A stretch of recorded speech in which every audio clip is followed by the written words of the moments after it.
مسیح کے زندہ جلالی بابرکت نام میں ہم سب کو سلام۔ میرا نام ایونجلسٹ عمیر اکرم ہے، میرا تعلق فیصل آباد سے ہے اور میری خدمت house church of lord Jesus Christ کے ساتھ ہے، جو کہ برکت پورہ گلی نمبر 5 بلاک میں ہے۔ اور میں خدا کا شکر ادا کرتا ہوں آج کے اس دن کے لیے، آج کے اس وقت کے لیے کہ خدا نے اپنے روح کے وسیلہ سے مجھے اپنے پاک روح کے وسیلہ سے اپنے کلام کے لیے استعمال کرنا چاہا۔ اور میرا ایمان ہے کہ جب ہم خدا کے کلام میں سے خدا کے کلام کو اپنی زندگیوں میں لیں گے تو ہماری زندگیوں میں تبدیلی آئے گی، کیونکہ خدا کا کلام جو ہے وہ زندگی ہے، وہ موت سے ہمیں نکال کر زندگی کی طرف لے آتا ہے، وہ ہمیں لعنتوں سے نکال کر برکت کی طرف لے آتا ہے، کیونکہ خدا کا کلام زندہ اور پاک ہے۔ خدا کا کلام ہمارے قدموں کے لیے چراغ اور ہماری راہ کے لیے روشنی ہے۔ خدا کا کلام ہمیں زندگی بسر کرنے کا طریقہ اور سلیقہ بتاتا ہے۔ آج ہم اپنی رہنمائی کلام خدا کی رہنمائی سے اپنی زندگیوں میں اس بات کو دیکھیں گے کہ ہمیں جو ہے وہ مصیبت سے، پریشانیوں سے کون چھڑاتا ہے، اور ہم اپنی زندگیوں میں جب مصیبت پریشانی میں ہوتے ہیں ہم پکارتے کس کو ہیں، اور ہمیں بچاتا کون ہے، اور ہم شکر گزاری کس کی کرتے ہیں۔ آج ہم کلام خدا میں سے آئے میرے ساتھ نکالیے پرانے عہد نامے میں سے خروج کی کتاب اس کا 20 باب 1 سے 5 آیت کی تلاوت کریں گے۔ پڑھنے میں کوئی بھی رہنمائی؟ اور خدا نے یہ صاف باتیں فرمائی کہ خداوند تیرا خدا جو تجھے ملک مصر سے اور غلامی کے گھر سے نکال لایا میں ہوں۔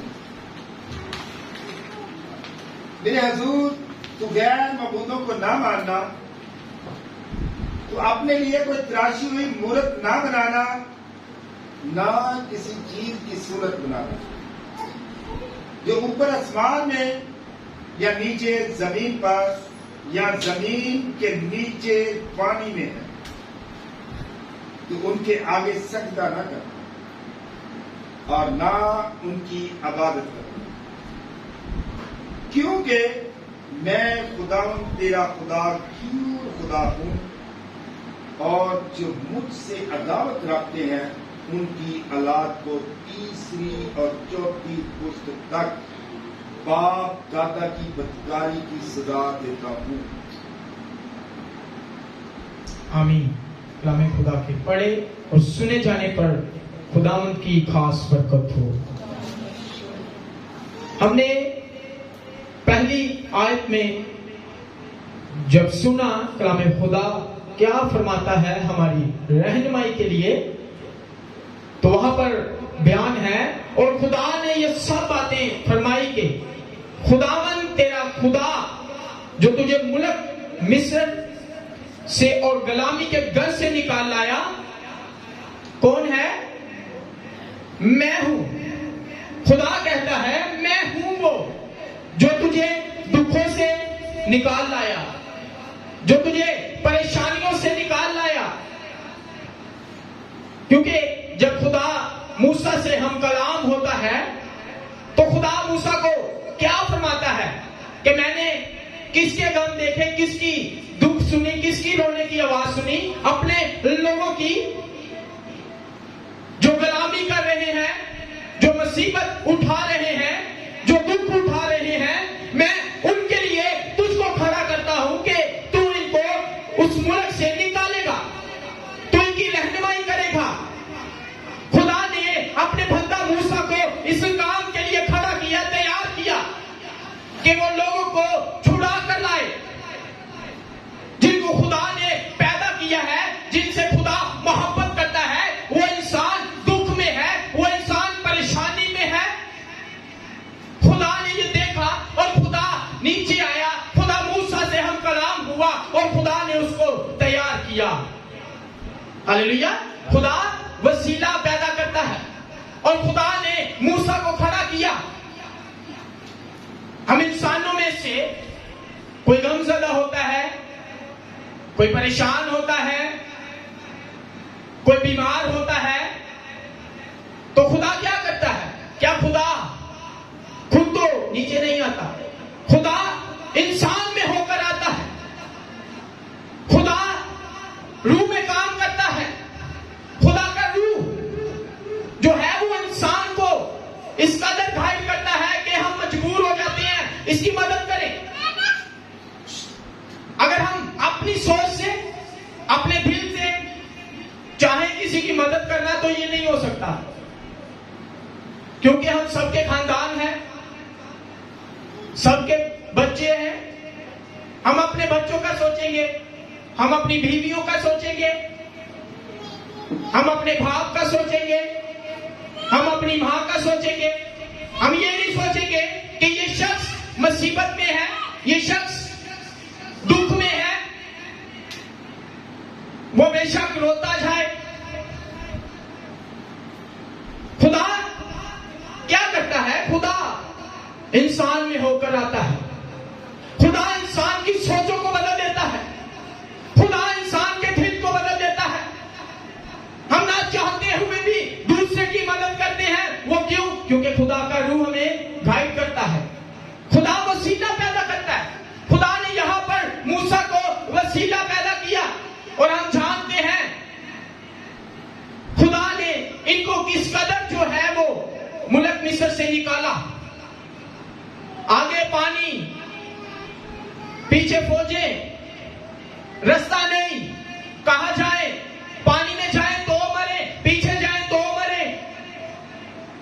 خدا نے پانی کے 2 حصے کر ڈالے، اور وہاں پر ایسے بھی جیسے یہ زمین ہے خشک، اگر ہم مٹی میں پانی گرائیں تو وہ مٹی گیلی ہو جائے گی، نرم ہو جائے گی، انسان کا پاؤں پھنسیں گے۔ لیکن وہاں پر خشک تھے، خدا کے لوگ گزر گئے جب، تو وہ فوجیں جو ان کو ہلاک کرنا چاہتی تھی، غلامی میں لے رکھنا چاہتے تھے، تب کیا ہوا؟ پانی پھر مل چکا اور وہ برباد ہو، ہلاک ہوئے، تباہ ہوئے، نابود ہو گئے، نیست و نابود کر دیا خدا نے ان کو، کیونکہ وہ خدا کے لوگوں کو کیا کرتے تھے؟ تنگ کرتے تھے، غلامی میں رکھتے تھے۔ اور خدا ہم سے اس قدر محبت کرتا ہے، خدا چاہتا ہے کہ ہم کیا ہوں؟ آزاد ہوں۔ ہاللیلویا۔ خدا چاہتا ہے ہم آزاد ہوں، آزاد ہو کر ہم کسی انسان کی غلامی نہ کریں۔ ہم کس کی غلامی کریں؟ ہم خدا کی غلامی میں رہیں، کسی انسان کی غلامی میں نہیں۔ کسی انسان کی ہم جھک کر عبادت نہیں کر سکتے۔ ہم نے اپنے خدا کی عبادت کرنی ہے، جو ہمیں دکھوں سے، پریشانیوں سے، موت سے بچاتا ہے۔ وہ خدا کہتا ہے، وہ کون ہے؟ خداوند تیرا خدا میں ہوں۔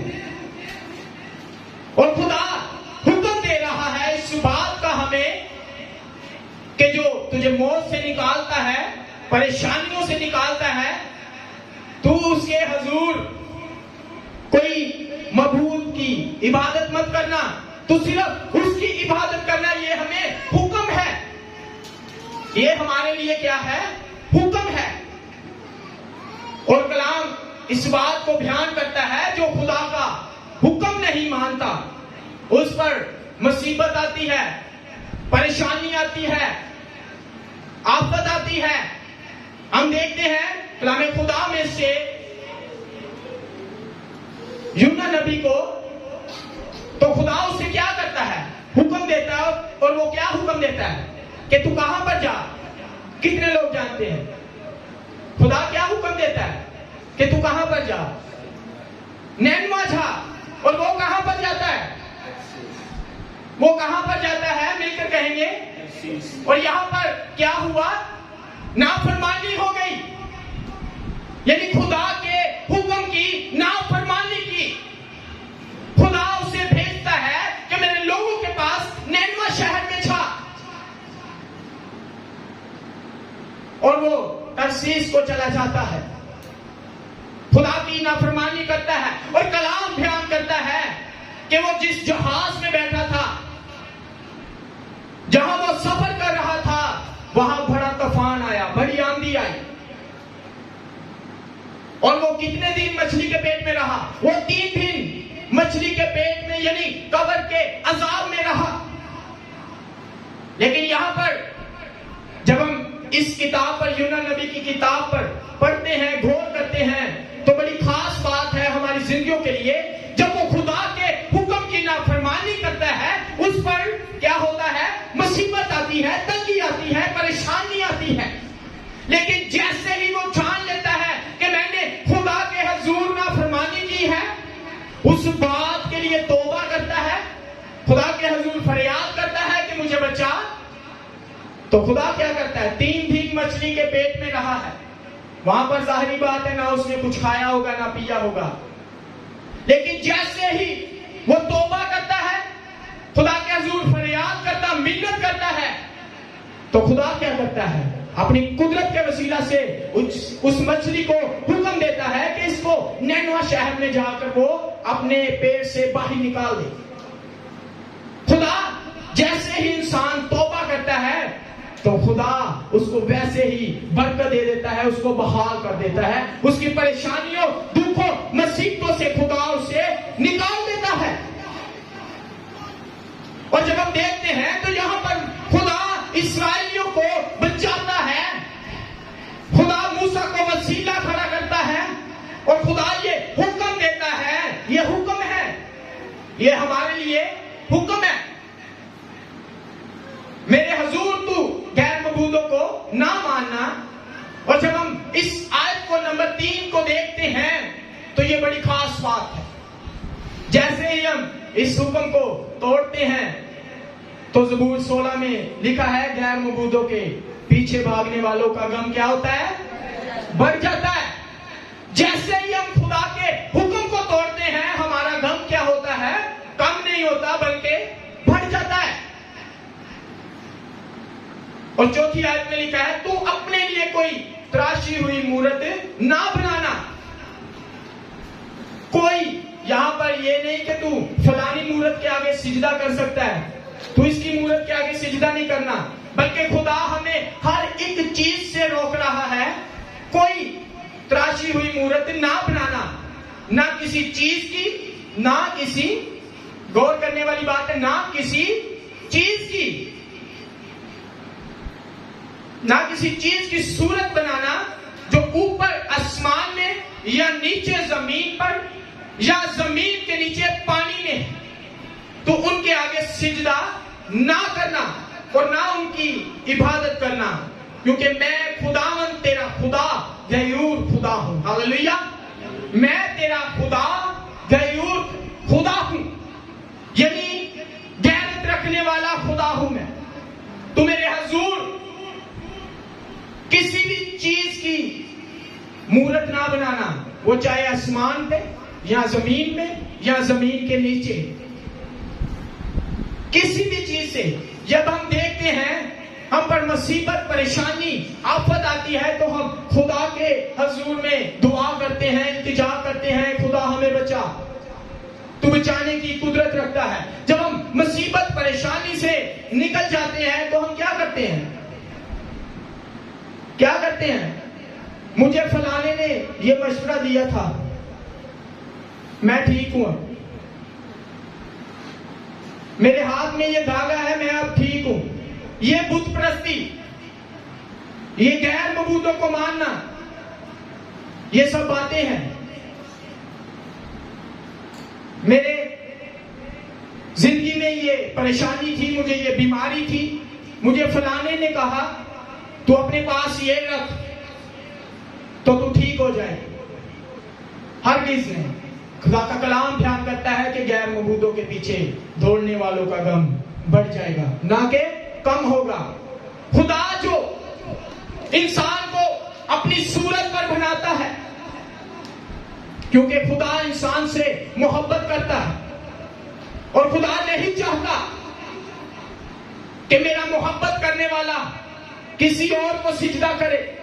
جب ہم خداوند یسوع مسیح کی آزمائش کو دیکھتے ہیں تو وہاں پر شیطان کیا کہتا ہے خداوند یسوع مسیح کو؟ تو مجھے سجدہ کر، یہ ساری سلطنت شان و شوکت میں تجھے دے دیتا ہوں۔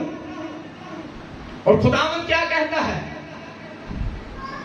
کہ لکھا ہے تو خداوند اپنے خدا کو سجدہ کر، اور صرف وہاں پر لفظ ہے اور صرف اسی کی عبادت کر۔ صرف کا مطلب ہے صرف اس کی۔ میں عکاس بھائی کو کہتا ہوں صرف تو مجھے بلائے گا، جب گلی میں آئے گا، چرچ میں آئے گا، تو مجھ سے صرف بات کرے گا، یعنی اس کا مطلب میں اس کو روک رہا ہوں اور کسی سے اس نے گفتگو نہیں کرنی، صرف مجھ سے، یا یہ آپشن رکھ دوں گا یا اس سے۔ لیکن خداوند یسوع مسیح نے شیطان کو جواب دیا ہے کہ تو خداوند اپنے خدا کو سجدہ کر اور صرف اسی کی عبادت کر۔ ہاللیلویا۔ اور خدا پہلے حکم میں ہمیں یہی بات بتاتا ہے کہ تو کسی تراشی ہوئی چیز کی مورت نہ بنا، کیونکہ ہمارا خدا زندہ خدا ہے جو ہمیں بچانے کی قدرت رکھتا ہے، جو ہمیں جواب دینے کی قدرت رکھتا ہے، جو ہماری دعاؤں کو سننے کی قدرت رکھتا ہے۔ زبور 115 میں جب ہم دیکھتے ہیں تو اس کی دو آیت سے قومیں کیوں کہیں اب ان کا خدا کہاں ہے؟ قومیں کیوں کہیں کہ اب ان کا خدا کہاں ہے؟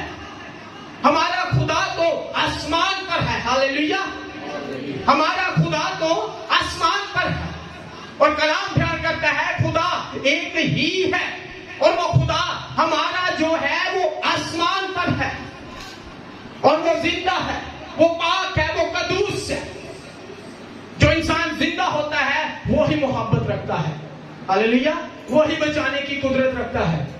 کوئی مورت یا کوئی مردہ شخص ہمیں بچا نہیں سکتا، ہماری دعاؤں کو سن نہیں سکتا، ہم سے گفتگو نہیں کر سکتا، لیکن خدا ہمیں سکھاتا ہے، ہمیں طریقہ سلیقہ بتاتا ہے، خدا ہمیں چھڑاتا ہے کیونکہ وہ زندہ ہے۔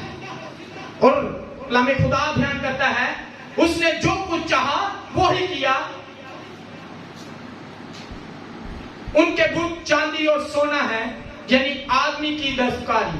ان کے منہ ہیں پر وہ بولتے نہیں، آنکھیں ہیں پر وہ دیکھتے نہیں، ان کے کان ہیں پر وہ سنتے نہیں، ناک ہے پر وہ سونگتے نہیں، ان کے ہاتھ ہیں پر وہ چھوتے نہیں، پاؤں ہیں پر وہ چلتے نہیں، اور ان کے گلے سے آواز نہیں نکلتی۔ جو بت پرستی کرتے ہیں، جو دوسری چیزوں پر اعتبار کرتے ہیں، ایمان رکھتے ہیں، یہ ان کی بات ہے۔ لوگوں کے خدا کیا ہے؟